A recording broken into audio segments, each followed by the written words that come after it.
හයි යාළුවෝ කොහොමද ඔයාලට? ඉතින් ඔයාලා හැමෝම හොඳින් ඇති කියලා හිතනවා. මේ තමයි මගේ පළවෙනි මිනි බ්ලොග් එක. ඉතින් අපි මේ දැන් අද යන්නේ පොළොන්නරුව බලන්න. පොළොන්නරුවේ වෙසක් පොය දවස් තමයි මේ යන්නේ පොළොන්නරුව බලන්න.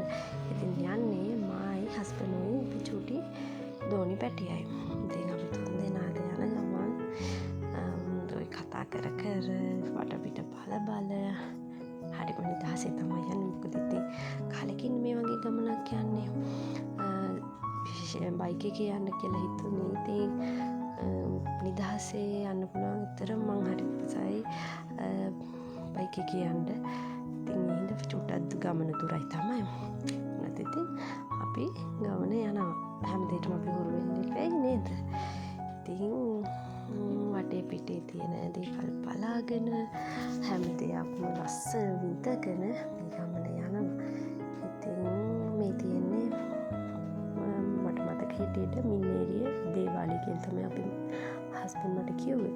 ඉතින් මෙතන හරි හාස්කම් තියෙන තැනක් කියලාත් කිව්වා. ඉතින් අපි නම් ගියේ බාර වෙන්නවත් බාර ඔප්පු කරන්නවත් නෙවෙයි. මම ෆස්ට් ටයිම් තමයි එතනට ගියේ. ඉතින් හරිම නිදහස් එතන. එතන ඇත්තරම මින්නේරිය වැවායිනේ හුළඟ මාරම සැරයි අපි යන දවසේ. ඉතින් මාරම ලස්සනයි මේ පැත්ත. හරිම කියන්න තේරෙන්නේ හුළඟයි ලස්සනයි හැමදේමත් එක්ක හරිම නිදහසක් දැනෙනවා ඇඟට. ඒත් එක්කම මේ තමයි මින්නේරිය වැව. ඔය වැව පහු කළ ටිකක් දුර පහු කළත් නෙවෙයි ඉතින්. වැවත් ඉන්නේ ඔය කොළ පාට තනගොල්ල චුට්ටක් පහු කරගෙන ඉස්සරහට එනකොට තියෙන කොන්ක්‍රීට් පාත් එකේ හස්බන්ඩ් කිව්වා එහෙනම් අපි පැත්තට ගිහින් බලලෙමු. ගිහිල්ලත් නෑනේ. මාත් ඉතින් එක පයින්ම කැමති වුණා. හයම් බලන්න කියලා. ඇත්තමයි ගයිස් මාරම එතනින් පල්ලෙහාට දැම්ම කියන්නේ මාරම වව්. ඒ වචනෙන් කිව්වත් මදි. ඒ තරම් ලස්සනයි. කොල්ලම කොළ පාට හරියට නිකන් කොළ පාට ලෝකයකට අලුතෙන් ගියා වගේ තමයි දැනෙන්නේ එතනට ගියාම. හරිම ලස්සනයි. ඔයාලා ඉතින් බලාගෙන යමුකෝ.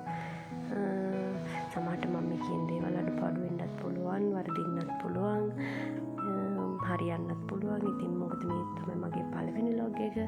ඉතින් මේ දේවල් එක චූටි ලොකු අඩුපාඩු තියෙන්න පුළුවන්. ඉතින් ඒකට හැමෝටම මට සමා වෙන්න කියලා මම ඉල්ලීමක් කරනවා.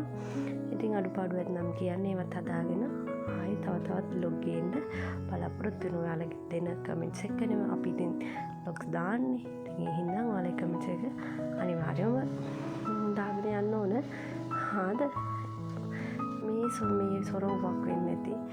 ඉතින් ඒකෙන් වතුර එනවා උඩට යනකොට මෙන්න බොලේ ලොකු ඇලක් අර පේනවා නේද ඔයාලට? වතුර මේ වැවේ ඉඳලා පල්ලෙහාට එනවා. මේ මාර වේගකින් එන්නේ. හරිම ලස්සනයි. පෙන කැටි ගලාගෙන ඇවිල්ලා එක තැනක පෙන ගොඩාක් විසිරලා තියෙන්නේ. උන් බලන්නකෝ මං කිව්වේ බොරුද කියලා. පුදුම ලස්සන. මේ චූටි ක්ලිප් එකෙන් දකින දෙයට වඩා ඇස් දෙකෙන් ඒක බලපුවාම මාරම ලස්සනයි. හරිම ලස්සනයි. කියන වචන නැහැ. ඉතින් ඒ තරම් එක ලස්සන වැඩි. මේ ඇල නම් දැක්කම මට නම් බය හිතුණා. මොකද මෙච්චර වතුර කඳක් මේ ඇලෙන් ගලාගෙන යනවා පල්ලෙහාට. ඉතින් ඒ වගේ එහෙම ලස්සන මේ තියෙන චූටි ක්ලිප් එකෙන් තියෙන අපි ඉතින් ඊට පස්සේ වැවකින් නාලා මෙතන ගිරිතලේ වැවේ නාලා අපි ගියා. ඉතින් පොඩක් ඔය නටබුන් බලන්න බලලා පේනෝනේ අපේ චූටියා ඉතින් එයාත් හරි එක්සයිටඩ් ගමන ගැන. එයා හරි කැමති ගමන් යන්න. අපි ඊට පස්සේ ගල් විහාරේ වඳින්න ගියා. ගල් විහාරෙත් වැඳලා පොළොන්නරුව බලලා ඉතින් අපි දැන් මේ ගල් විහාරේ වැඳලා ඉන්න ගමන් ඔය නම් චූටිට පයින් යන්න ඕන කියලා අඬවුවා. ඉතින් ලස්සනයි. පොයේ දවසේ වුණාට හරිම නිදහස්. සෙනඟ නම් ගොඩක් හිටියා. ඉතින් අපි ගමන ගිහිල්ලා ඉතින් ඔයාලට vlog එකේ අන්තිමට බලා ගන්න පුළුවන්. අපි දන්සල් අපිට හම්බුනේ කීපයක් දැම්මා. ඉතින් ඔන්නෝමයි මේ චූටි vlog එක. ඔයාලා බලලා කමෙන්ට් එකක් දෙන්න, ලයික් එකක් දාන්න. ඉතින් බලන්න ආයිත් දවසක ආයිත් බ්ලොග් එකක් ගේන්නම්. එහෙනම් හැමෝටම බායි, බුත් සරණයි. හැමෝම